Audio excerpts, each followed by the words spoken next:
Assalamualaikum warahmatullahi wabarakatuh. Perkenalkan, nama saya Muhammad Ariandira Putra dengan NIM 50300125045 dari kelas PMIB, matkul pengantar psikologi. Di sini saya akan mempresentasikan PP individu saya dengan judul Perkembangan Manusia. Baik, di sini saya akan menjelaskan beberapa poin-poin penting, yaitu 1. Awal kehidupan, 2. Bayi dan balita, 3. Kanak-kanak hingga remaja, 4. Dewasa awal, 5. Dewasa menengah, 6. Lansia hingga akhir hayat. Part 1. Awal kehidupan, konsepsi dan embriogenesis. Pembuahan terjadi ketika sperma membuahi sel telur, membentuk zigot. Proses ini adalah awal kehidupan manusia, di mana zigot mulai melakukan pembelahan sel secara berulang. Embriogenesis. Dalam minggu pertama kehamilan, embrio mengalami migrasi dan diferensiasi sel-selnya. Hal ini membentuk dasar bagi perkembangan organ-organ utama pada manusia. Next, perkembangan janin di rahim, yaitu 1. Organogenesis. Pada trimester pertama, janin mengalami organogenesis, yaitu pembentukan sistem organ utama seperti jantung, paru-paru, dan ginjal. 2. Pertumbuhan fisik. Janin mengalami pertumbuhan fisik yang signifikan selama kehamilan. Faktor gizi ibu sangat penting untuk mendukung perkembangan janin dengan baik. 3. Pengaruh lingkungan. Lingkungan ibu termasuk kesehatan dan gaya hidup berpengaruh besar terhadap kesehatan janin. Misalnya, merokok dan konsumsi alkohol dapat berdampak negatif. Part 2. Bayi dan balita. 1. Mengangkat kepala. Bayi mulai dapat mengangkat kepalanya pada usia sekitar 2 atau 3 bulan, menandakan perkembangan otot leher dan kontrol motorik dasar. 2. Tengkurap. Pada usia sekitar 4 atau 6 bulan, bayi mulai dapat tengkurap yang merupakan tahap penting dalam perkembangan motorik kasar. 3. Duduk. Bayi biasanya mulai dapat duduk tanpa bantuan pada usia sekitar 6 atau 8 bulan, menunjukkan perkembangan keseimbangan dan kekuatan otot. 4. Berjalan. Pada usia sekitar 12 bulan, bayi mulai belajar berjalan, yang merupakan tonggak penting dalam perkembangan motorik dan kemandirian. Perkembangan bahasa dan kognitif. Berceloteh dan kata pertama. Bayi mulai berceloteh pada usia sekitar 6 bulan dan mengucapkan kata pertama pada usia sekitar 12 bulan. Perkembangan bahasa ini sangat penting untuk komunikasi dan kognitif. 3. Kanak-kanak hingga remaja. Pertumbuhan fisik serta perubahan hormonal. 1. Lonjakan tinggi badan. Anak-anak mengalami lonjakan tinggi badan yang signifikan selama masa kanak-kanak hingga remaja. Hal ini dipengaruhi oleh faktor genetik dan gizi. 2. Perkembangan gizi permanen.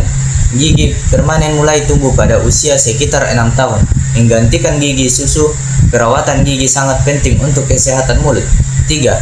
Awal pubertas. Pubertas dimulai dengan aktivitas hormon HPG yang memicu perkembangan sekunder seksual seperti tumbuhnya rambut kemaluan dan payudara pada perempuan. Pematangan emosi dan identitas diri. Pengelolaan emosi. Remaja mulai belajar mengelola emosi dengan lebih baik, meskipun masih mengalami fluktuasi emosi yang cukup tinggi. Pencarian identitas. Masa remaja adalah fase pencarian identitas diri, di mana individu mulai mengeksplorasi nilai-nilai dan minat mereka. 4. Dewasa awal. Kemandirian dan pengambilan peran. Itu meninggalkan rumah. Dewasa awal adalah masa transisi ketika individu mulai meninggalkan rumah untuk meraih kemandirian hidup. 2. Menyelesaikan pendidikan. Banyak orang menyelesaikan pendidikan tinggi pada masa ini, yang memberikan dasar untuk karir masa depan. Memasuki dunia kerja. Memasuki dunia kerja adalah langkah penting yang menentukan karir dan stabilitas finansial.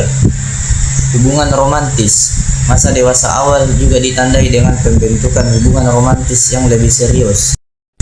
Puncak fungsi kognitif dan fisik. Optimal fungsi.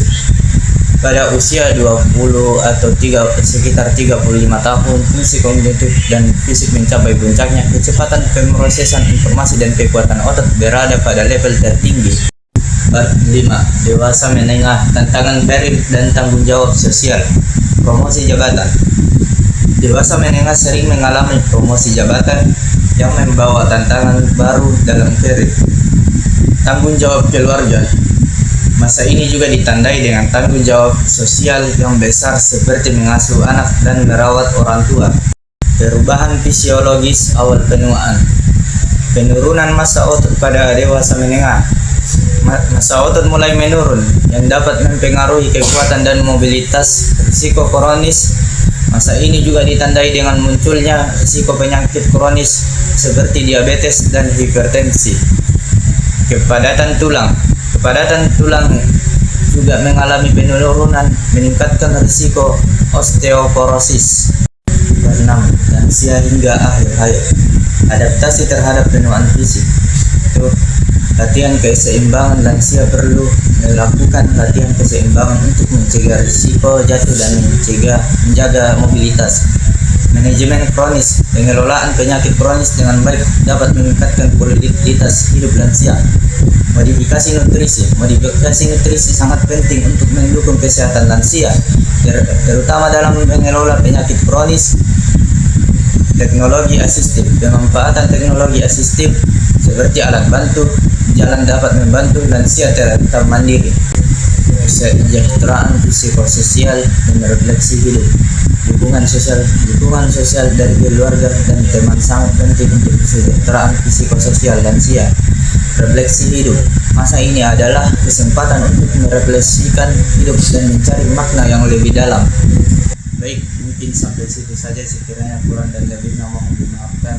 Jika ada salah saya akhiri. Subhanakallahumma wa bihamdika asyhadu an la ilaha illa anta astaghfiruka wa atubu ilaik. Assalamualaikum warahmatullahi wabarakatuh.